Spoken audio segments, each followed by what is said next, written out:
Hello, ladies and gentlemen. Welcome to the first ever live episode of the Lukewarm Cinema Podcast. My name is Austin. Today I'm joined with George and Chris.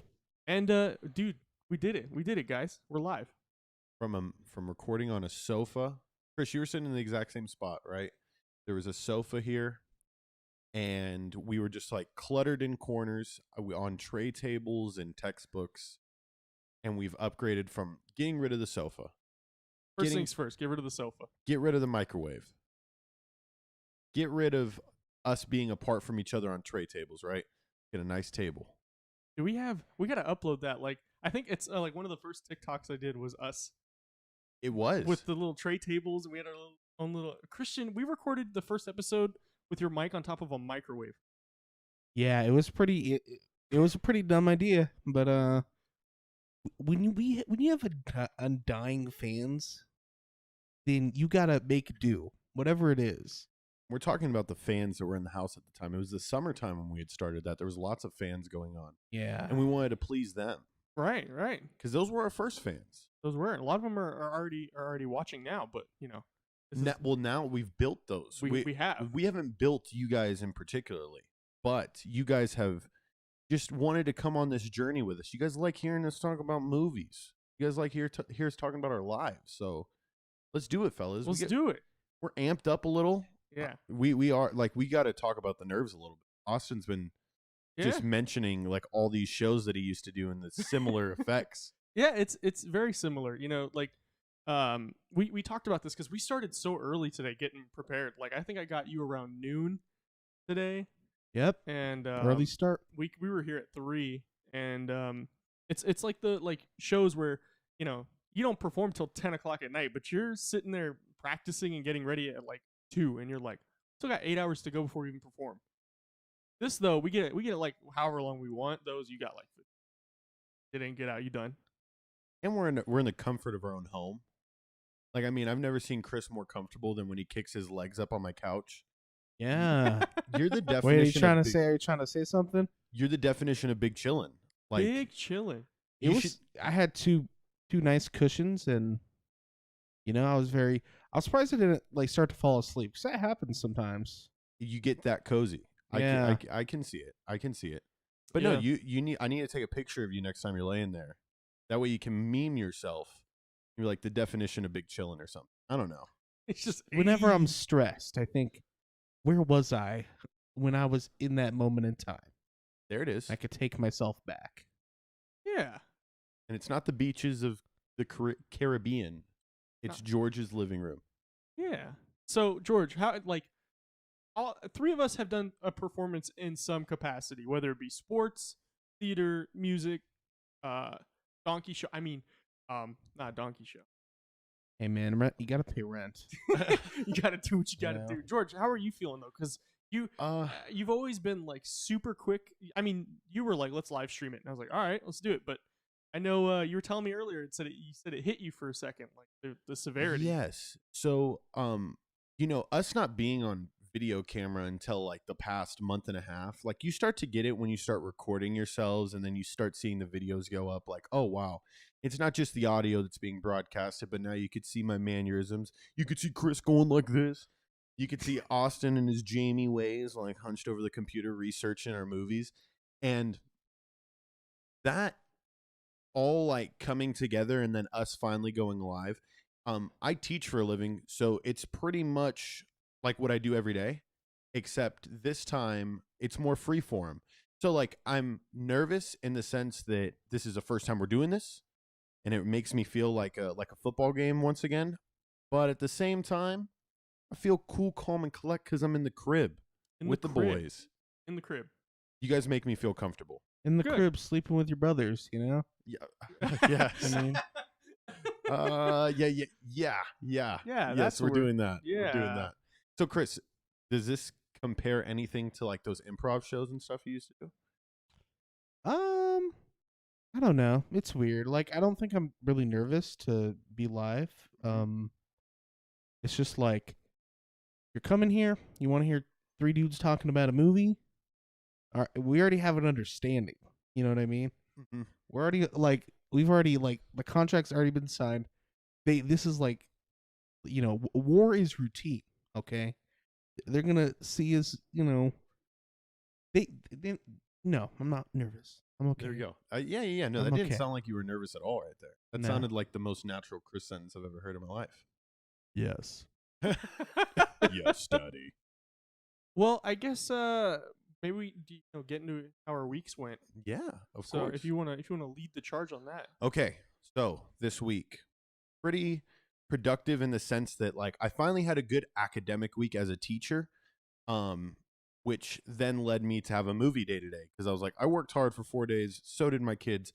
Let's have a movie day at the end. So overall, teaching wise, very good week. Other than that, I've been live streaming Madden. I have a franchise that I've been playing with the Do Not Complain League. If you guys want to go check out any of that content, go to the GCP on YouTube. You guys can watch me live stream some Madden content, and occasionally I've been also playing Rogue Company. Okay. So yeah, I'm changing it up. I'm dabbling here, there, but overall this week, very, very good. Very good. If I was like a monkey in a zoo, it means like I had lots of bananas. I had lots of bananas this week. Nice. Lots of bushels, dude. Sweet. Yes. Okay, what about you, Chris? How was your week? It was actually pretty good. I got an interview set up for a job on Monday. Go. So like Let's go. making the moves. I'm making the moves. Okay. God damn it, yes. We can finally fully fund this podcast. We could finally revive Yugoslavia. Oh, my lawyer's saying that's some sort of incitement. I can't say. They're right on the other side of the camera. You guys can't see them. Yeah, I need like a live legal consultant. You guys are our OnlyFans didn't take off the way we thought it would yet. But please do go support us there so that we can buy some new arm stands and an XLR cables. I like how they're gonna go to OnlyFans and look up lukewarm cinema and nothing's gonna come up. And they're gonna be like, those fuckers lied Hold to me. on, bro. Whatever they find under lukewarm, That's questionable already. that weighs on my conscience that we'd like have led them to whatever that's gonna be. Oh jeez. Oh my god. I watched a movie with my other group of boys. We watched the movie Donnie Darko. I've never heard of it. It had Jared Leto in it. I think it was made in like the 90s. Mm-hmm. He was young. He was pretty young. But it's kind of like this weird psychological movie. He like sleepwalks. He's a kid who's like troubled. He has to go to therapy and take pills, but he doesn't take them per usual. Mm-hmm. And what if I replaced Grandpa's psychotic meds with the vitamins? Oh my God. Is that No. I just that's why I related to my real life. But he sleepwalks and he sleepwalks and he like falls asleep in a not a golf field. What is it called? A golf course. A golf field. Yeah, golf field. The sports field at a golf course. And that night, a jet engine dropped from a friggin' plane and smashed into his bedroom upstairs. So even though his parents were trying to keep him indoors, because he's like troubled and stuff, he sleptwalked, opened the door, sleepwalking, and like fell asleep in a golf course. The jet engine didn't kill him. what? Okay, and then it goes behind like, oh, pills are a good thing. It's Reverse crisis. Pills are a good thing. It's a part of the story. Like, it's not really as much about him not taking the pills as it is like he might be schizophrenic. But like the movie tries to tell you like, no, there's like more going on. Don't just fucking write him off. Because like he's seeing this like figure, this guy in a bunny suit that's telling him to do things, right? And he like burns down a pastor's house and all this crazy stuff. Because of Easter, probably. And he thinks like he's like, I know how to time. Like he's trying to figure out how to like time travel. He's like, they put you in his view. He could see like the paths everybody's gonna walk and stuff. and he's like, I can see the future, and it's such a like crazy ass movie that like I could only that's the best I can explain it. The plot gets deeper and like by the end of it, no, just leave it right there. you're like, I don't know. That's a tease enough. Because I kind of want to see it because I feel like it's one of those 90 films that like they just started learning how to use effects and they're like, all right, let's have them time travel and use all these cool CGIs. It wasn't necessarily science fiction. It was just like he might just be crazy and schizophrenic. Like, oh yes. So fun movie. I was playing more Yakuza 0. And I was playing that fucking real estate mini game. Again? It's not over. It's not over until you get all the properties, bro. And the business world is cutthroat. These guys want to bash you over the head. I finally got all the properties. Let's go. And I'm like the ruler of the city now. I get like billions of dollars. King of the castle. King of the castle. Very nice. So that was fun. So I had a McFine week. What about you, Austin? I had the absolute opposite of a McFine week. To cut a long story short, I shoved the whole bit. No. It was a pretty rough week, but I'm here now. I'm happy to be here. All I'll say, though, is I took my mental health seriously for once, finally. And y'all should, too. Drink your water. Eat your ice cream or whatever. Yeah, but dude, the government chemicals in the water, it's the only thing that keeps the demons out. That's the truth. And that's on FEMA's website. You could what? Oh my god! Just some like random like flat Earth Facebook group bullshit. I read the most mentally ill thing. It was like it's flat Earth shit. It's flat Earth. Okay, they're like, and I think this is a troll. Like there are people who are like really funny about it. A plane to go around the Earth. If the Earth is floating around in space, the plane would have to dip its nose down to the Earth constantly, or else within 3 seconds it'd be 80,000 miles into space. Like pretending like there's no gravity. Oh my god. We'll just call it mass. Okay, so we're talking gravity. Cool. And I was like, dude, that's the funniest thing I've read in my life. Some poor fucker on a Facebook group's gonna believe this shit. Mom, guess what? If the planes are always pointing their nose down, or else they would just fly up into space. And the mom's so fed up with the kid's shit. She's just like, yeah, sure. And then that's how the flat Earth community was like, we created. shouldn't have given him that iPad. Parents that were tired of telling their kids that reality exists. My kid, yes, your fantasy land. Go ahead.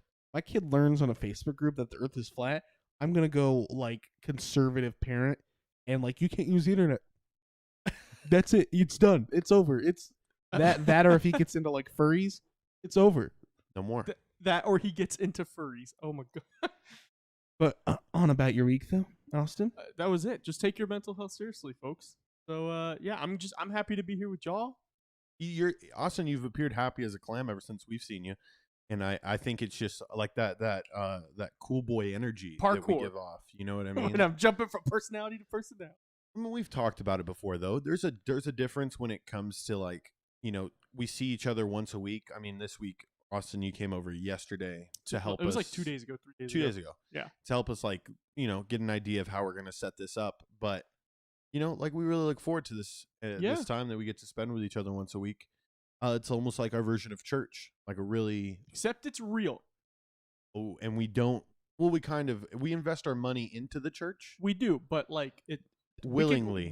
We see our gains prosper. I definitely get, like, the cult following aspect of... of our, because like the people watching us, like we're not just offering them, you know, white dudes talking about movies. We're offering them salvation. Join us from boredom. You gotta T-pose it, dog. Come join us. Well, so glad we were able to talk about everybody's week. So I think we should talk about is the movie that we're going to be reviewing, which I'm going to say this right now. For anybody who joins after this point, I put it in the title too, but there are spoilers here because this movie just came out today.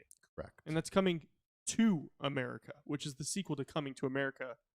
Coming, the number 2, America. This is the second. I'm very proud of us, guys. George feel very, very proud. It makes me feel like when we're watching The Mandalorian again and we're like on top, right? We watched Crisis last week. It just released last week. And you didn't even know. You were just like, Didn't we're going to even go know watch it. it. We're like, oh, cool. All right. Well, it's the premiere. That was a good movie. I'm still. Go. We just had that episode uploaded to our YouTube. Go ahead and check it out. We don't have video this time, but go ahead and check out We made up for it with a live stream, though. Stay tuned for clips too. But anyways, Coming to America. Coming to America 2. People are saying Coming to America 2, but it's just coming and then the number 2 America. So I'll read a quick synopsis from IMDb. So the African monarch Akeem learns he has a long-lost son in the United States and must return to America to meet his unexpected heir and build a relationship with his son. That's all it says on That's all it is, and I feel like that's good enough. If you want spoilers, like that's what you get from the trailer. Yep. If you don't want spoilers, you could. Yeah, go ahead. Go ahead. Go to Prime Video. You could put a pause on this live stream. Yeah. Go ahead, pause. And now what I'm hoping is that they go watch it. They all die. And then they come back and then now unpause. And you watched Coming to America. It's like the video from The Ring. We just made them all die in our stead. Like, go watch the cursed video. I'm gonna send you a deep web link. I feel like Mark Ruffalo with Infinity War. Oh, just spoiling it to all hell. Have you seen that? No. So Mark Ruffalo, who plays the Hulk, it's him and the guy who Don Cheadle. Yeah, he's Iron Patriot. Yes, that's it. So it's them doing an interview. He goes, "Bro, if you think that's bad, everybody dies." And Don's like, "Bro, come on." It was like an interview like a couple of days before the release. Gosh. He's like, "Everybody," and he goes, "Oh wait, no, not everybody dies." And he's like, "Man, just shut up." That's horrible. Yeah. That's at that point you got to treat it like sarcasm, like everyone dies. And No, at that point it's gone. But that's what I feel like. Like right now, I feel like I'm like, ooh. But this movie was great. I kept telling George the first 5 to 10 minutes, I'm like, oh, this is gonna be great because they haven't held anything back with jokes. Yeah. Which I was hoping for because it's an Eddie Murphy film, and the original came out in the 80s.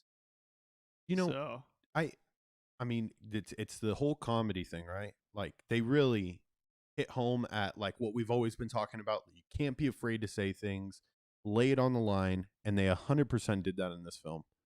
And you know, I'm hoping that like whether I don't know if it's like the uprising of Dave Chappelle or you know just kind of like this comedic culture that Joe Rogan's really like inspiring, that we can't be afraid to say things. And Eddie Murphy just coming back to what he really was. Yes. Well, yeah, I think those kind of comedians took a little hiatus. They stood back, they assessed the situation, and they said, okay, right now is probably not the best time. Okay. Everyone's getting Me Too'd, so I don't want to be part of that crew. Let's wait a couple of years. And then let's come out with some serious content once everybody forgets about all that stuff. Joking aside, like they've nailed this. Oh, they nailed this film. You know, I was one surprised. Like I don't really watch TV, like, and you know, like I watch my media. It's like YouTube and whatever, like, mentally ill memes come up on my like Facebook and Instagram feed, right? So I didn't know this movie was happening, and I watched the original Coming to America, and not too long ago either, because my mom showed it to me. I'm like, yo, this shit's hilarious. This shit bussin'. Eddie Murphy. So I was definitely surprised, and I'd say I'm positive on it. I don't want to get into ratings yet because we're not there yet, but I thoroughly enjoyed this movie. The three of us were wheezing at some point throughout the film. Yes, yeah. Because I don't think it was just Eddie Murphy. I think this was a star-studded comedic. Well, they cast. had like the original. They brought back everybody that they could. Mm-hmm. So just so the people at home know, before you guys like get on George for like, well, he doesn't know that. I never watched the original Coming to America. And sometimes I never watched Star Wars. I'm not going to watch the prequel sometimes because you need that other perspective coming in from the other side. So was like a lot of the comedic cast, like Tracy Morgan and Lisa Jones, were they a part of the first movie or no? Okay, but like Eddie Murphy, Arsenio Hall, Louis Anderson. Okay. Like in the original, you had Samuel L. Jackson. Yeah, okay, so you're just replacing. You're bringing in new life into it. Did Wesley Snipes? Yes. Which was I was like, what? And then we thought Rick Ross was in there, but I don't look alike. Doppelganger. Doppelganger. He had a pair too. Yeah. Pairs and shit. I mean, out of all the other casts that were a part of this, who stood out the most to you in your guys' perspective, comedic wise? Well, I guess I would say Arsenio Hall because he had like the second most amount of screen time, I think. I see. I was about to say that, like, I guess screen presence, because the jokes, I would say, unless they're improvised, they're probably like pre-written. Like best screen presence, funny wise. What did you guys think? Eddie Murphy because he was Other than Eddie Murphy, he was I think like every other Murphy's, character. Eddie Murphy's He's the carry. He literally plays multiple characters. Okay, if we're adding up points, you know who's going to be on the top. Leslie. You go Leslie? Yeah, because she was, not to be like rude, but sometimes I find her like comedy kind of cringy. But like this was just like she's just like from Queens. She fit it perfectly. I feel like Leslie Jones would be the perfect comedic opener. I feel like she could get a place jumping. Like she would crack jokes, but at the same time, like also get it like really lit in there. I'm debating. Sure she's like a headliner now, but I'm debating between Lisa Jones and Tracy Morgan. You mean Leslie? Leslie Jones, my bad. Tracy Morgan had some zingers in it. But what do you think? Okay, see, I'm glad you said his name because I didn't remember his name. I'm just like, that's the guy in the last OG commercials, which like that's fucked up as. Oh, bro, that's a whole nother rant, bro. Why were there so many theater ads of the last OG for like 3 years? I don't even like know what the last OG is. I know Tracy Morgan from a lot of others. See, well, anyways, that's a rant. That's a rant that I'm gonna save. Your MLM scheme. We got to get to that at the end. We're live now, so like you got to show up for these. Bring it. That's true. That's true. Well, if we get into it, but I want to continue with this facet of the discussion. Stop distracting them. The Tracy Morgan was really good.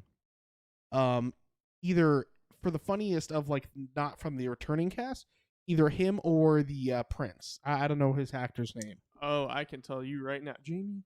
Imdb. Wait, Wesley Snipes? No. Wesley Snipes was the general. Yeah. Oh, he was fucking great too, though. Jermaine Fowler was Lavelle Johnson, aka the Prince. Yeah. Okay. The new Prince. I'll probably say the Prince, so that guy. Okay. Then the general, Wesley Snipes. He was great. He always had like a funny like swagger to him. Like he was a serious character, but like he was also very funny.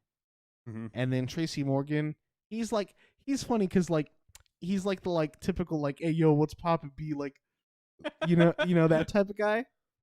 And on the other hand, Leslie Jones, usually honestly, like I look at her and I'm like, everything that people say she's funny for, like she's always like really obnoxious, and I don't like her. Mm-hmm. Okay, that's like just my take on her. But like she plays the perfect part in this movie for sure. Yes. She plays the obnoxious. Oh yes, queen. Like that's, if anybody should play that part, it's her. So like definitely props to her for that. So yeah, that's probably my order for the new cast. Okay, I see that. See, I'm so attached to some actors sometimes that they overshadow like the roles of, the Prince for sure, in my opinion. Like I love Tracy Morgan to the nth degree. Like I think that man is just comedic gold. And I know just based on his personality and what has been said in the past, a lot of his stuff I'm assuming was probably improvised. Or if it wasn't improvised, like he makes those lines look just dummy natural. He added flair to him. Yeah, he adds that Tracy Morgan kind of just swagger back from New York, and he's not afraid to say anything, Yeah. And he's just one of my favorite all-time comedians. That's why I like those little zingers that he would add in so much. But Lisa Jones, man. Leslie, Jesus. Leslie Jones. Lisa? Because there's a basketball player, and she's tall like a basketball player, right? And the basketball player's name is Lisa Leslie. Oh, so like, you got like I got things like going on there. I got just like in the movie with all the Japars and the Joffreys. Joffers, yeah. The Joffers, yeah. Like all the freaking lineages of classic scene. And I mean, this I think we could get into maybe some what we thought was hilarious. Yeah, absolutely. The the slow clap circumcision. I think they should institute this. Possibly, like you could do it at the bar mitzvahs. And I wonder when they do it at the bar mitzvahs if there is a slow clap. Because the slow clap really brings it to a head, literally.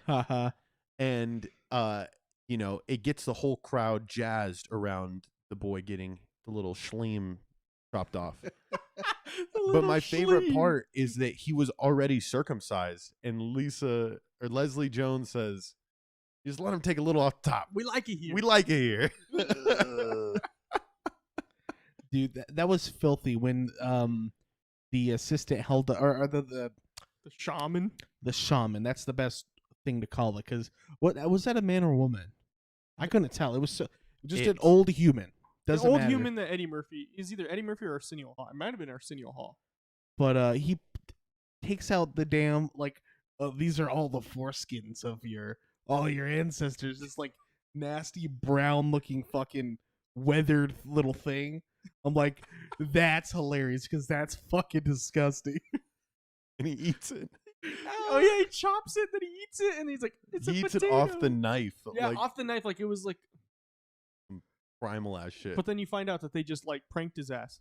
Oh my goodness! I really thought the prince was about to put his cock in that thing. I thought it was like a cock guillotine. Cigar cutter. That's what it looked like. Oh, bro, exactly like that. Yeah. Oh my god, a cock guillotine. Ooh. What's worse? Cock guillotine. What are the options? You either have that old decrepit man with a machete slice off your schleem at the front, or you get your schleem taken off by the cock guillotine.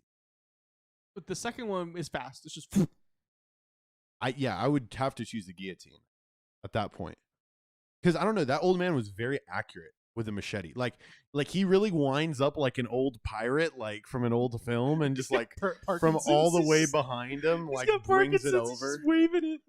Like he's playing the carnival game to like hit the top. He's just like bringing it from the very bottom. He's and I don't want somebody swashbuckling my cock skin off. Swashbuckling. Like definitely gets scurvy. Like he winds up. He winds up like, and you got to think like there's two sides of it, right? He's done this for every generation. No, he must be really good at it. Okay. But he's old. But then he looks decrepit, and you're like, dude, I'd take my chance with the guillotine. Like, dude, he could take your whole boy off you. He fucking misses. Yeah, because what if he just like comes in at an angle and it's like, and you got a slope to it now? Because I'm assuming only the kings get circumcised. Yeah, that's what it seemed. So it's not like he's an expert at his trade. He's only done it like 3 times. Yeah, this is his 3rd time, and now he has like. Did they sanitize that machete? What if he was just like chopping bamboo with it, and he was like, ah? He's chopping a monkey meat, bro. That's they say. People make jokes. They say like back in what is it? Generations past, like centuries past, like one of the reasons like humans started contracting AIDS is because people would chop a monkey meat and have an open wound, and they want to be sanitary, and then that's how they'd get it through monkeys. Yeah, like because monkeys. Yes. I mean, how are we here right now? I thought it was because of the gays. That's good night, everybody. That's only like I'm bisexual. It's okay. That's only like what's the word, like circumstantially true. Like, oh, the gays made everybody have AIDS. No, but it was the monkeys. You got to know about the monkey meat, bro. Yeah, haven't you seen 28 Days Later, dog? Like, I definitely know you just have YouTube as your main form of entertainment now. That is a rabbit hole. It's if you go 10 videos past Freddie Mercury singing at Live Aid, you get to the monkeys created AIDS. It's the one where like you go to sleep to Live Aid and then you wake up and it's just like, what the fuck? Carlos Mencia fucking jumping at 3 a.m. Or no, I meant to say George Lopez. George Lopez. I'm a fucking racist. Dun, dun, dun, dun. But and it's blaring like it up the decibel level on your TV in the morning. Okay, get back to the monkey. Yes. Yes. Okay. So to explain this in like a really like not like head ass way, basically in other countries, sources of food have been like, for if you have like an exotic like ecosystem like a jungle, or if you're like borderline third world, there's lots of exotic like meat. Like it's like you go to Asia and Africa, they'll eat anything, right? Of different things based on just what they had. I mean, why are we here right now? Okay. Christian was like, "Don't brush it." Okay. And so you gotta take the fact that like sanitation practices haven't always been as good as the motherfucker, that wants some fucking meat for his family or whatever. Somebody chops up. It's like AIDS is very similar to rabies. Like it comes from animals. Okay. So you're chopping a meat of an exotic animal, and you have like an open wound or something, or like it gets in your eye or something. Boom. Like that's how it crosses. That's a legitimate nuts. way for it to Wow. cross over. Whoa. I imagine you as Charlie from Always Sunny. with like the fucking blackboard with. And Pepe we're gonna Sylvia. link below our YouTube video the video that Chris is talking about, so that you can be informed too about how monkeys. Bro, don't fucking zuck me. Don't fact check me. This is the Lukewarm Cinema Podcast. This isn't the Hot Cinema Podcast. I'm not a fucking scientist, We bro. let that I shit watch slide. movies. Scientist. We let that shit slide. We're Oh. lukewarm. What were we even on about? What was the? We're talking about circumcision because George thought it All was of fun. that. We're getting into our funny moments. I think we should continue to the next funny moment. Okay, so what do you guys got? Like we bounced far on that one. That Yeah, was a we good went one. deep. That was a good one. Okay. Christian, you go ahead because I'm still gathering my thoughts. Okay, this isn't a funny moment, but a sidebar, bro. They had a CGI elephant one, and it wasn't bad. You could tell it was CG, but like it's okay because like they say like any trained elephants get treated really shitty. So I'm like, whatever, bro. They did CG. Yeah, it was definitely better than the Mandalorian Luke Skywalker. Kinda. The elephant, I could tell it was CG, The elephant's Yeah. whole mouth moved. but it looked pretty good. Yeah, okay. The lion, okay, and then there's a CG lion. I know this sounds really shitty, but the CG lion looked a lot better. I'll say I that. would Probably agree. because they had a lot more close-up shots. Like we got to spend the extra money on it. I also think color plays a huge factor in those things. I was realizing, like, when you see the Luke Skywalker CG, he's very bright. It's a bright scene. You're able to get like the full color correct. And an elephant, you got gray, and it's really tough to show like the definition. But whereas that lion, you get like that ombre of yellows into oranges, and I feel like that plays a difference because you want to get the shadows right on the elephant. You're making a dark color already darker. That could possibly be the reason, but I think they should, maybe bring back some live elephants. I mean, you guys, we can use animals, like, Just treat them okay. yeah, like, can we not, I mean, they didn't even get on top of them, did they? Like, No, the elephant was Not just on walking. camera. The elephant was.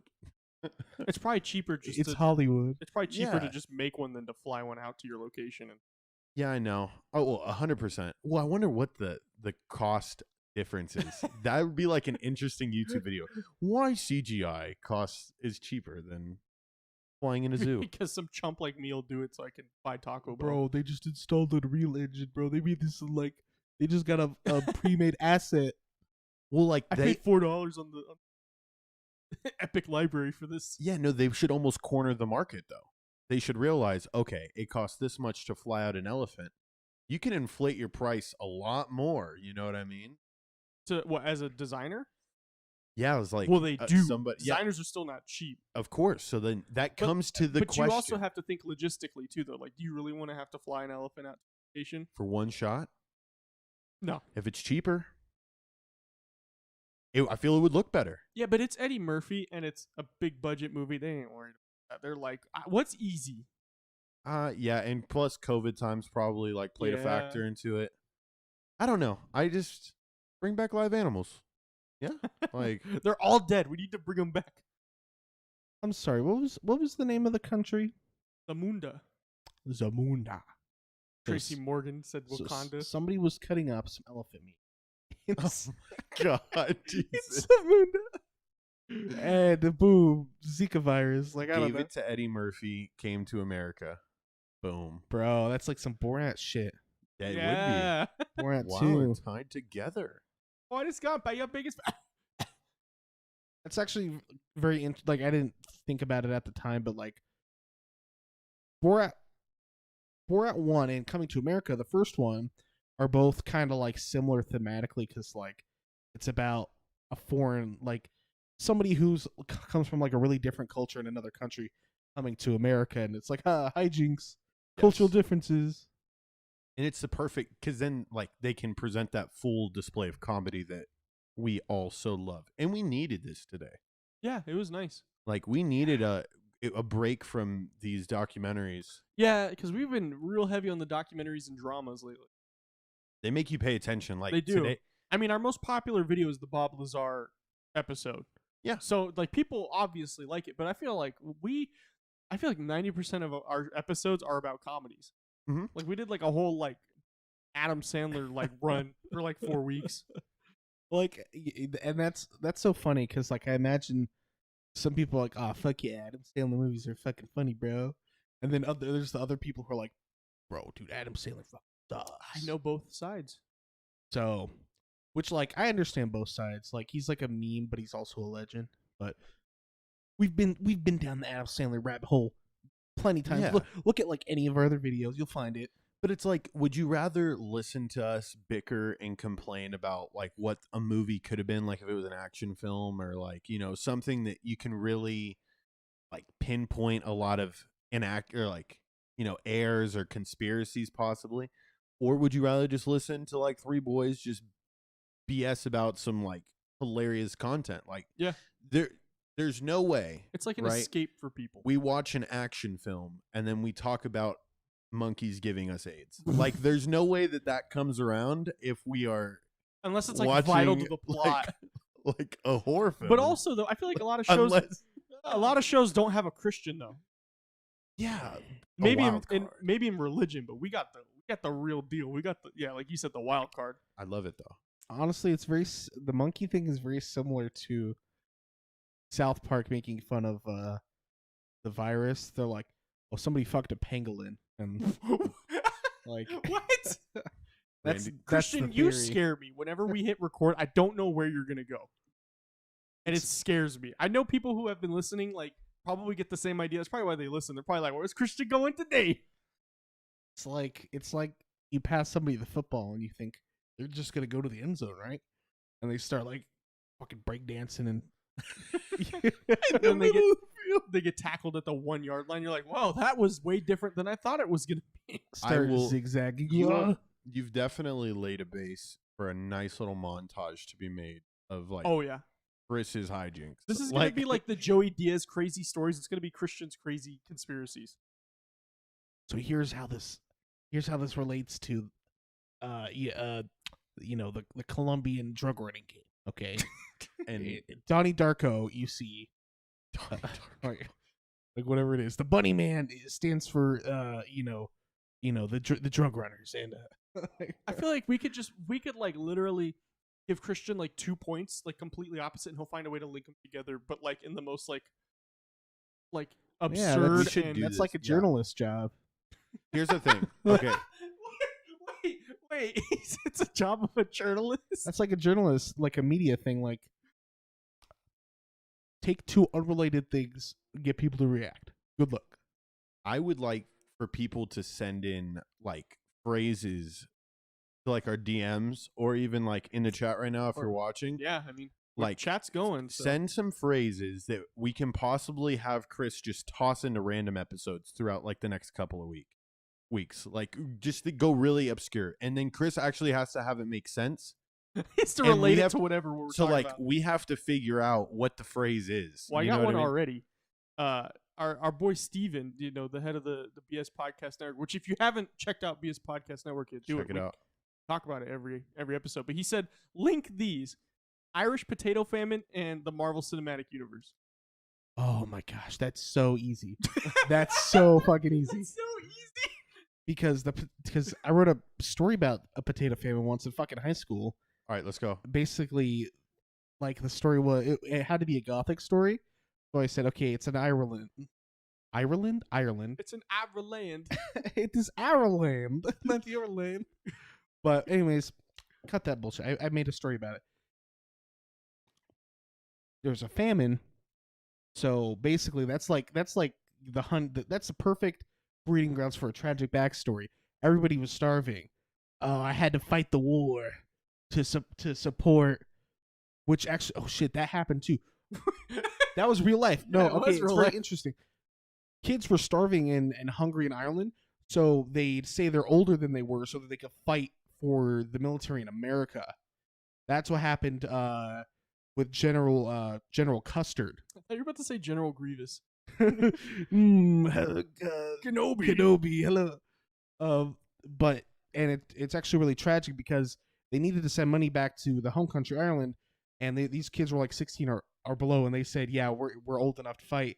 And General Custer took them out there to fight some Native Americans. Crazy Horse is like the lead guy, I guess. Yeah. I think I've heard of that. It's a very and it turns out like Custard's painted as a fucking hero, but he's not. He's a piece of shit, dude. he was in line to for a promotion or potentially being like the president one day, and he did this whole thing for glory. He's like, yeah, dude, I'll slaughter those fucking Indians for you, bro. And he recruited these Irish kids to do it. God. So, anyways, but like, dude, that's tragic fucking background breeding ground. What's a superhero? Some sort of science fiction accident and tragedy. Oh, we were fighting in the war, and fucking there was we used an experimental weapon, and the radiation gave you powers, and your parents died because of the potato famine. That's how it would fit together, like, and that's not even me thinking about it that hard. And his favorite. We already have more too. We got two more. So what Austin? One of them I'm going to keep because it's a phrase, and the other one maybe we'll do this because I'll for sure forget. I'll for sure forget about the phrase. And then Chris, your goal is to just sneak it in. Just sneak it in, and then if I can detect the phrase, I win. But if you well, can, what do you win? Just the fact that Chris is not better than I am at going off on random tangents. Oh, I can tell you for sure in. that Christian is way better at going off on random tangents. We'll see. Because if he can do it without me noticing, then I'll give it to him. But if he can't, then we'll see. I think this is a fun little challenge. I think it is. I think. So hey, I'm gonna let you two be in cahoots. I'm gonna try to figure it out. All right, yeah. Episode. So if you have more you want to send, just send it to lukewarmcinemapodcast@gmail.com, and we'll go through it, and I'll give like a little piece of paper to Christian when I pick him up on the way. I'll be like, all right, you know what to do, and then I got to figure it out. So, I think I got this. So going back to what we were talking about, I was gonna say when they broke the fourth wall. And they were like, the prince was like, yeah, when they make sequels to a movie that came out 20 years ago, and then they like look at the camera. I was like, oh, they did it. They had to. I feel like if you don't do it, like if you don't acknowledge it, like then the people get a chance to be like, oh, say the same exact thing they said. Now they got to jump on you, freaking lousy cocksuckers. The Rotten Tomato hating sequels and stuff. Sometimes the best movie ever is a sequel, and it's Cars 2. And I'm saying that because I know we have Magic Our Way in the house in here, and they give me shit on the regular for it. So I'm just making sure I stand my ground because this is a stand your ground state. Shrek 2's better. Shrek. Okay, see, Cars. Honestly, don't remember that well. I'll tell you that. And I'm like, what happened? Mater becomes a secret agent. Okay. Lightning McQueen can never. He just gets into crashes and go, oh, I feel bad for me. Okay, because I'm like, in my mind, I'm like, pretty sure both those movies were about a race. Like, you're not wrong. All three Cars movies have a race in them because they're cars. But Shrek 2, I think it's irrefutable, like for sure. Like Shrek 2 is like Shrek, and not to slouch Shrek 1. It's like a Terminator 1-2 thing. Like Terminator 2 though. Terminator 2 is the better movie, but Terminator 1's no fucking slouch. Like, it's a cool fucking movie. Lord of the Rings, the second one, the Two Towers. I think there's something to be said about characters finding their groove with a group, especially like, right. It takes a lot of magic to make one good movie. But then if you really do have a successful film and, you have the means to go for it again, go for it. You know what I mean? And I think once you get past, unless it's like a written down story or like Star Wars or something's really interesting. Once you get past like 4 films, like Hangover could never have made a Hangover. You know what I mean? Like I think there's like a limit. Like That's between why 3 or 4. That's why the Fast and the Furious series should have stopped at Tokyo Drift. Now we're Yes. on like Fast 15 and like it's on their kids now. But see, like, it's a weird niche category that people like. It is because I know people like my brother-in-law loves those movies. That's all he wants is he just wants, and I'm like, all right, I guess if you like those movies, cool. But like me, I'm like, oh, what a family.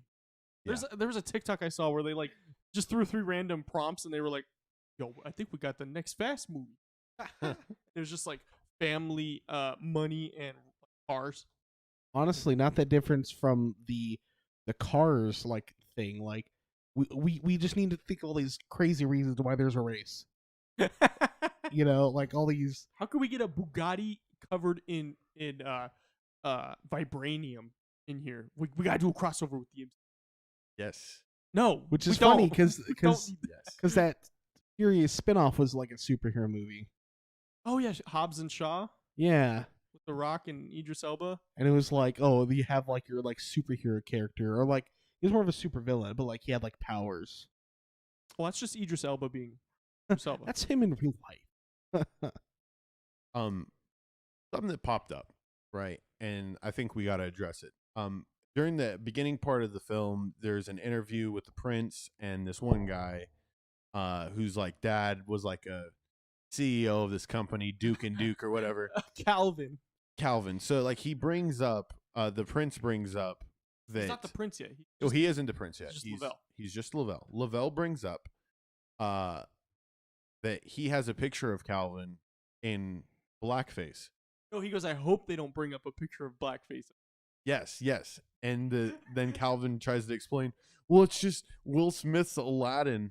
And like, I brings to the question, is Will Smith's Aladdin okay? No, it is absolute garbage. And I've said this before, especially to the Magic Our Way dudes.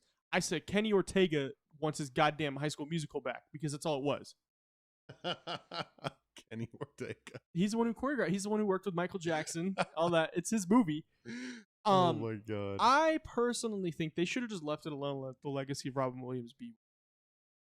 But yeah, I was thinking more of just like politically.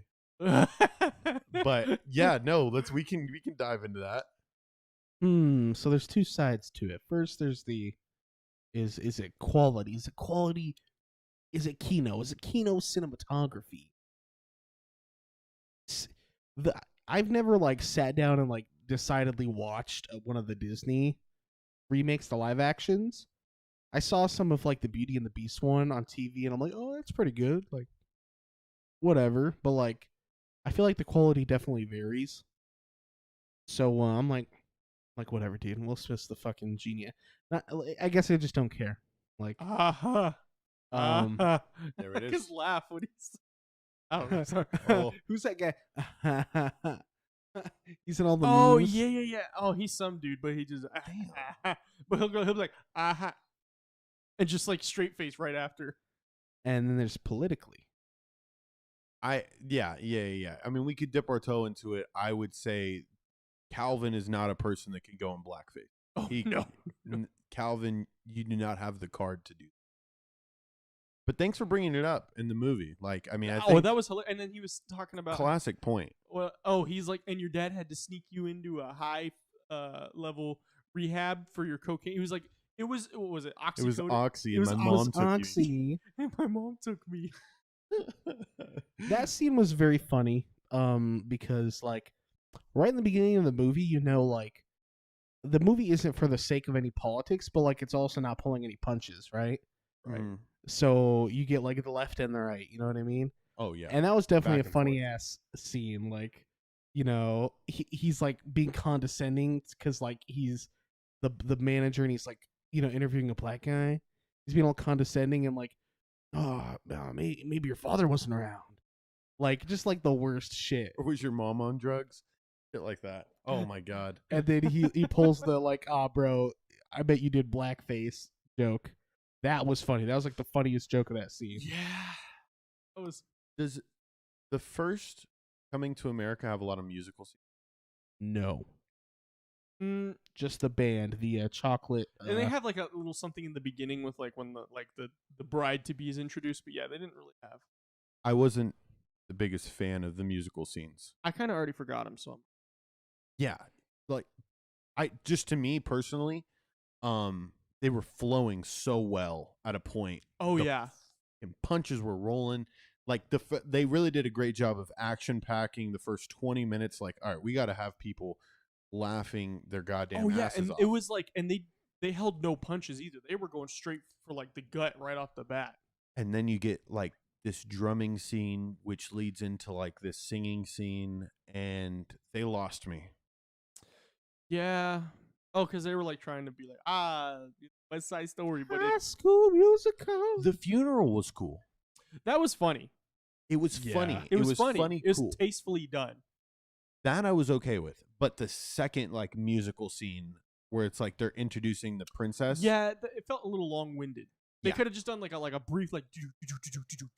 Yeah, because I don't mind that. You were clowning them too. You were saying these stomp the yard looking ass. Yeah, no, because they enter the building and it's just like the funniest thing. It's like the most well choreographed little dance just to enter. And what did the prince call? He said something looking ass. oh I'm my trying to remember. It was either him or gosh. Tracy Morgan that said it.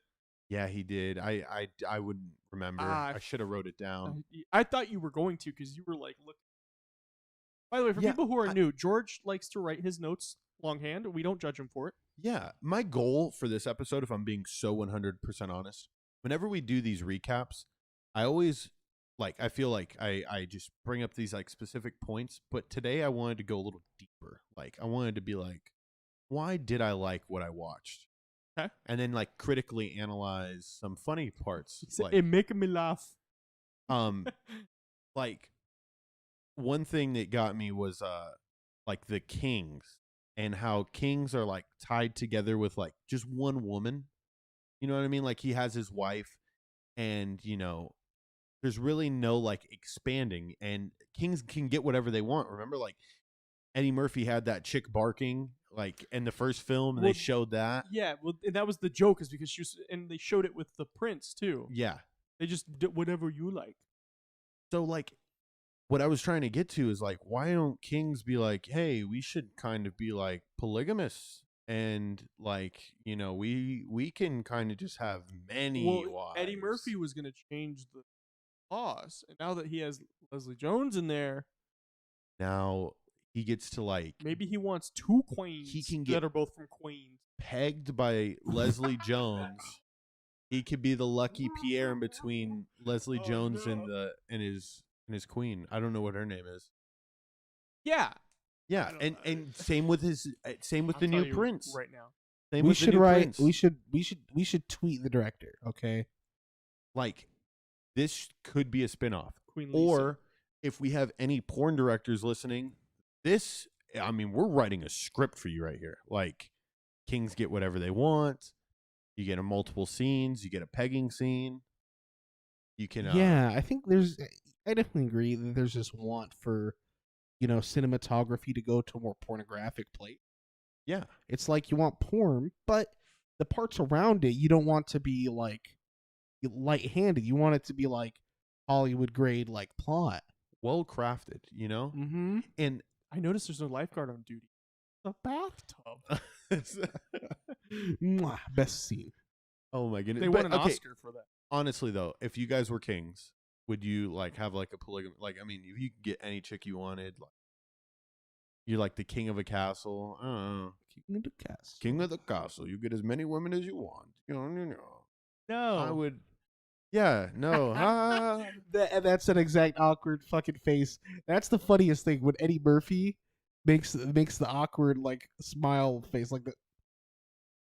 It's like I put it down as his Rasputia face scrunch because I just remember it from Norbit. Like I just seen a whole bunch like, damn it, Norbit, and he was like that same face scrunch is what he uses like for all those characters. Oh my goodness. Yeah.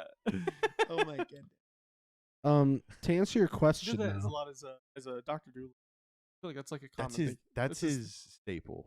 He did it a lot in stand up in the 80s. But Christian, please continue. you asked a question. Oh, if you were a king in the whole polygamous thing, are you gonna go with that? Oh, okay. I feel like my answer was I feel like every guy is gonna say I want to do that. I want to do that. But like, dude, if you were king and you had a bunch of hot chicks, like, yeah, we'll bathe you, and like, we will bathe you naked. You know what I mean? Like, it's like Tiger Woods. Okay, It like loses its luster. Is that what you're trying to allude to? No, I'm saying like everybody would like to say like that. Realistically, if you're put in that position, you probably like fuck all the chicks. You probably be like polygamist. Like, Yeah. it's like Tiger Woods. It's like once you can get one, that's nothing. You gotta fucking. It's like the meme where it's like this male gerbil accidentally got released into the female enclosure, and it's gonna be the father of 8,000 babies, and it's just a picture of the gerbil smiling really fucking big, like, Because that's winning, baby. So I feel like that's the most realistic answer is yes, I would be polygamous. Totally fucking. I could see how it loses its luster though. Like I guess part of the best part of getting a woman to sleep with you, getting laid, getting pussy, is the chase. It's all about the chase of getting it. And if it's just handed to you all the time, it may not be as good. You know what I mean? It's that little anticipation like, oh, she may tell me to fuck off right now. She might call the police. Well, you're the king of the castle. All right, everybody. We hope you enjoyed this episode. Just kidding. I was bro. just gonna say, like, what if he's like, instead of a bath, what if we just talked about our feelings? Let's talk about boys.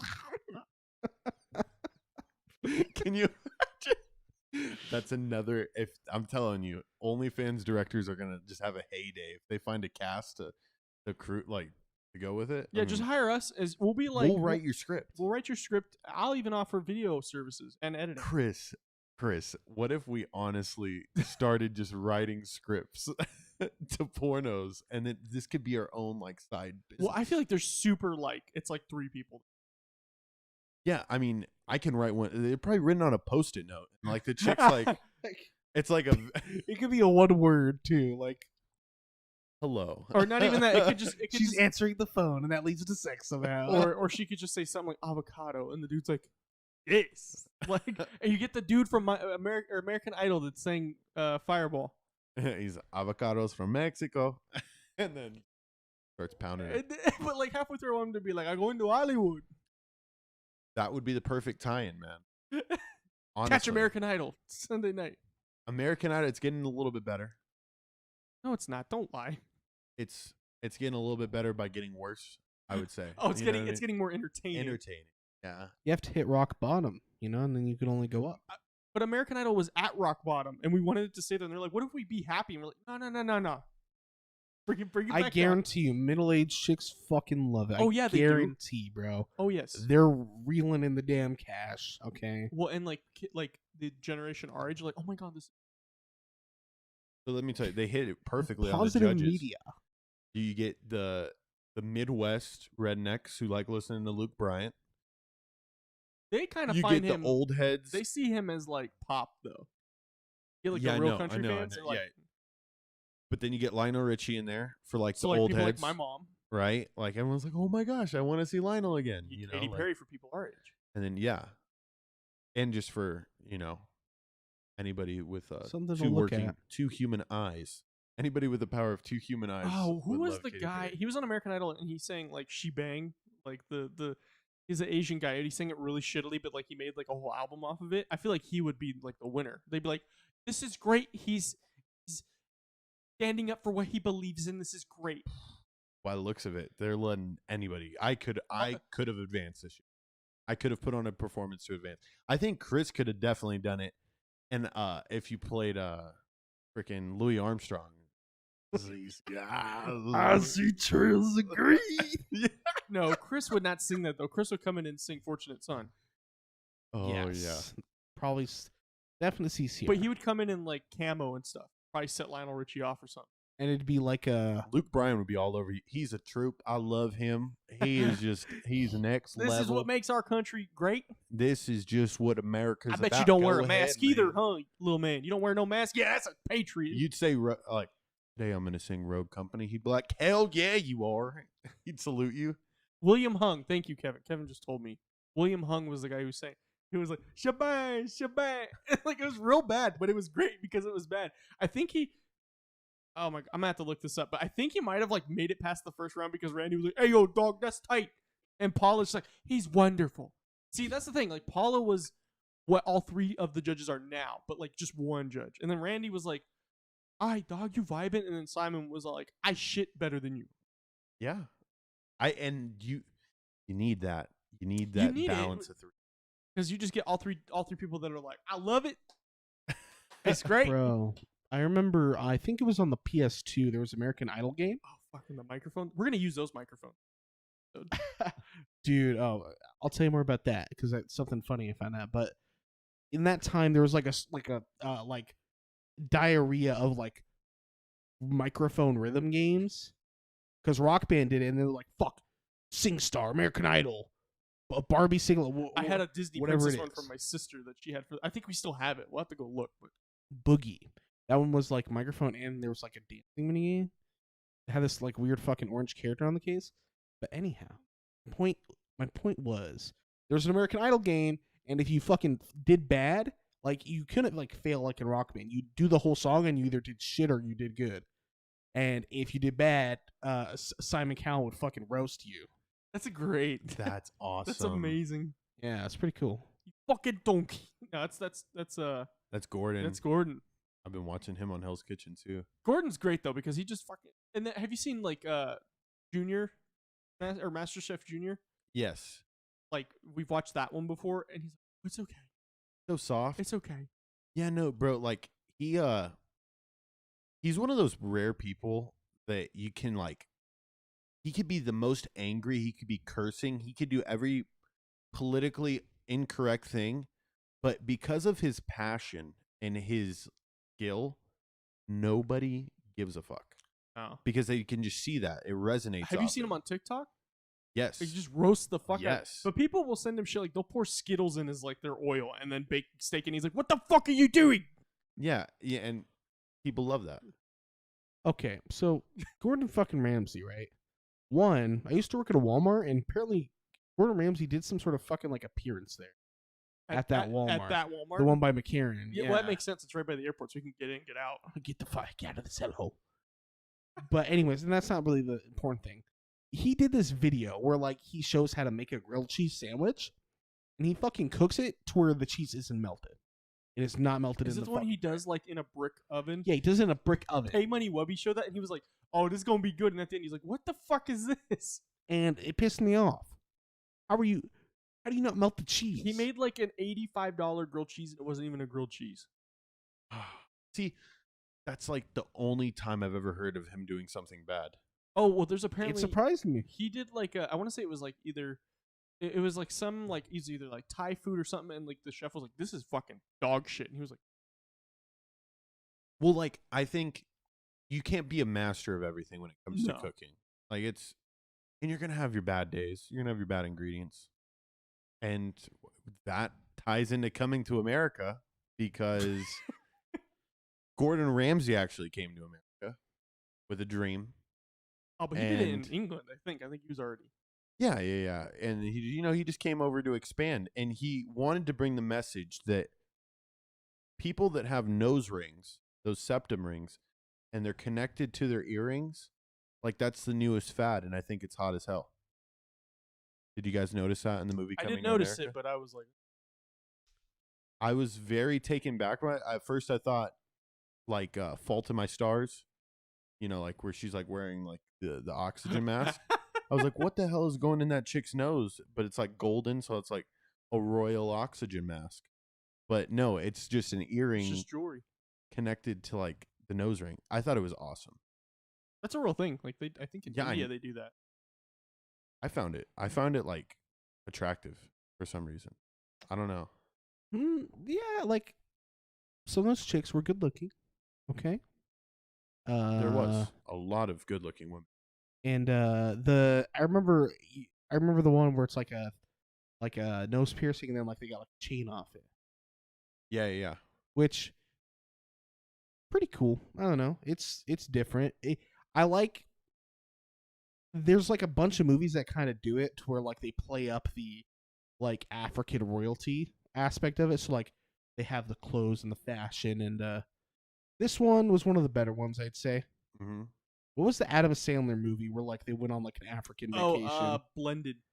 I didn't. Did Terry Crews? I wasn't. The movie was funny, but like that, like it was another one of those like niche, like it's African culture movies, and I didn't like that one as They're much. like safaris. Yeah, Zimbabwe. Yeah, I didn't like that one as much. This one I liked.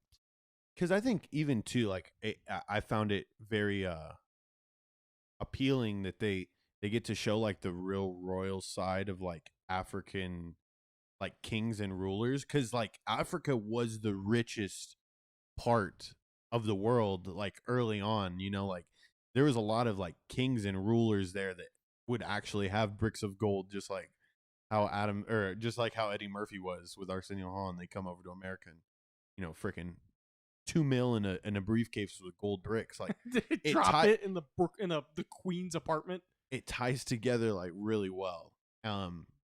Other than that though, guys, I think I'm ready to give my pineapple rating on it. I mean, there's not much more to be said besides go watch it.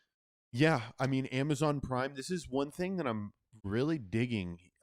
Second Amazon Prime movie that we've watched. It's a golden one too. It's really good. Sequel, Borat. A sequel, 2 sequels. I don't think it's going to be as high on my list as Borat, but it's not going to be low by any means. It's still going to be a very good rating on my end. Yeah, so I'm gonna just start it off. First time ever watching Coming to America. I'm gonna give this a 4.25.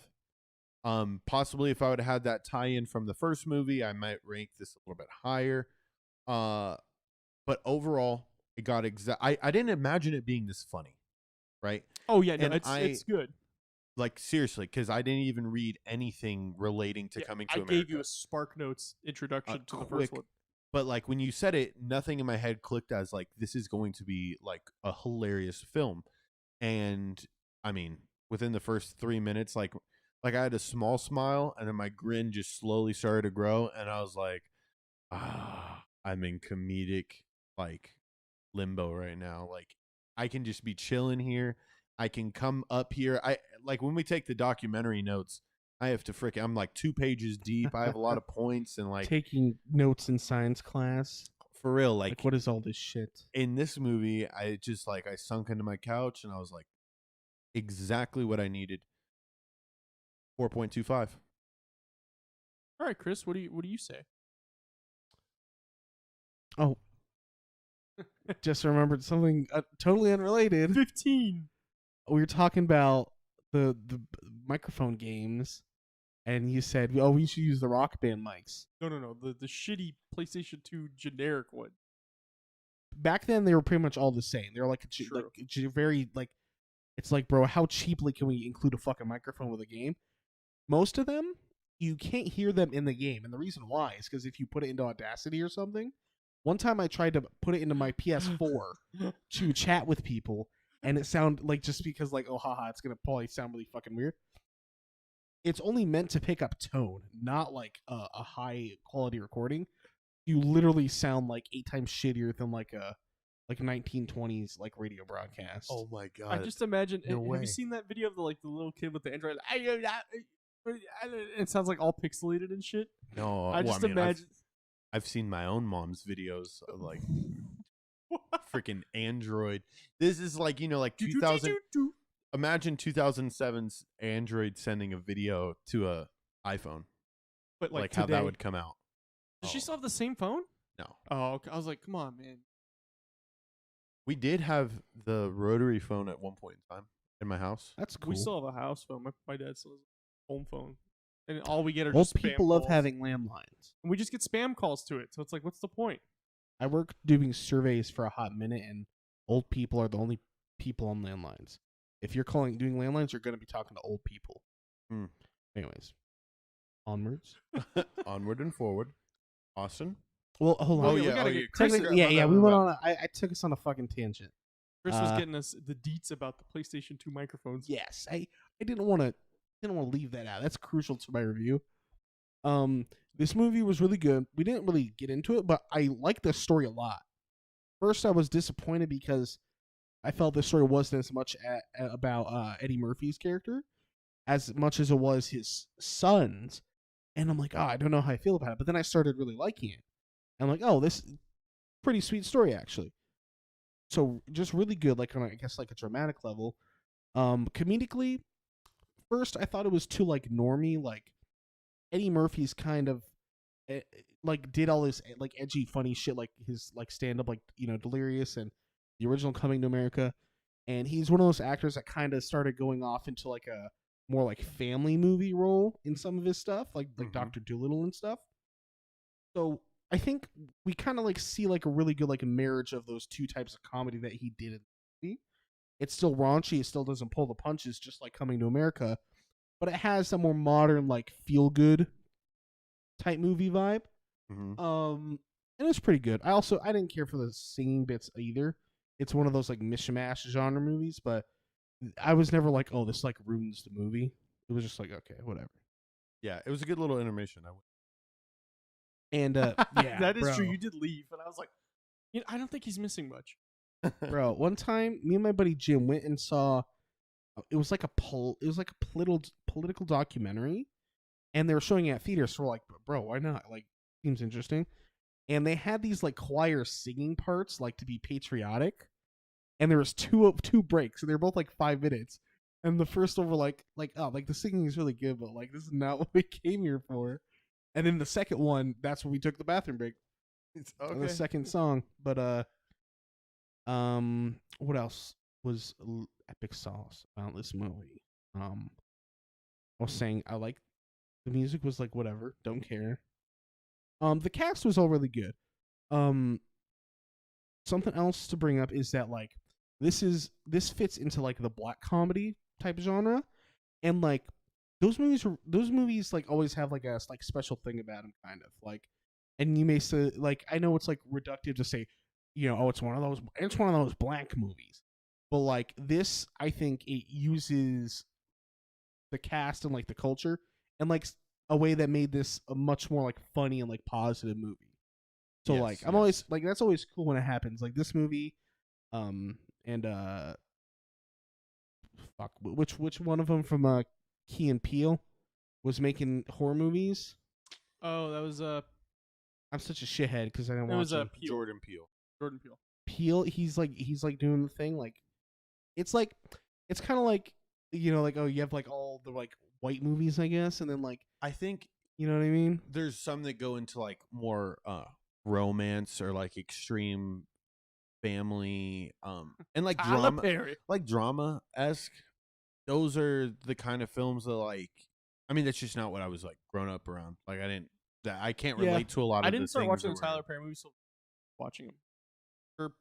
I guess her and her sister like them, and I was like, these are like super juicy drama. Like now I know why people like them. Yeah. It's like over the top. Like I slept with your sister. I slept with your mom. It's like, whoa. All right, we gotta unpack all this. Tyler shit. Perry's everybody. And you're just like, what the hell is going on? Yeah, and you're here? only 10 minutes in. You're like, oh shit, we're all right. Let me sit down because we get into this. Yeah, no, but I do see what you're saying there. People toss that just overall label or overarching theme on like a film like this, and it's like, geez Louise, guys. Good films are good films. Go give it a look. So what do you rate it? All right. This was good. I would say I like the first one better because the first one is more about the hijinks. Like the whole thing is just raunchy humor and hijinks, right? This one takes more of that like dramatic aspect and also like the other like subgenres like the sing along, and there's like these fight scenes as well. There is, yeah. You know what I mean? It's like this mishmash. Those I was kind of lukewarm on, haha, ba-dum-dum. But so this I'd say like a 3.8. Pretty good. Awesome. Okay. So for me, the moment that stands out the most is just the barbershop, because it's just like, it's like 3/4 Eddie Murphy. Actually, it's like 4/5 Eddie Murphy because Arsenio Hall's in there, but that's the raunchy humor of it. That's like the great, just like, aha, you ain't paying no child support, you came back, you dumb. He's like, the Nazis are coming back. The Nazis are coming back. He's like, and they dress like they work at the Geek Squad. Yeah. Yeah, I like that. But for me, I don't know. It was great to see this like universe brought back. This, I will agree. Like, I do kind of think I lean more towards the first, but the second one was really good. I'm gonna give it a solid 4.5 pineapples. Oh, so we're right around. I think that averages to like a 4.2. Yeah, I'm not gonna Yeah. pretend Total. to know math. 4.2 Sounds about right. overall. Very good. Very good.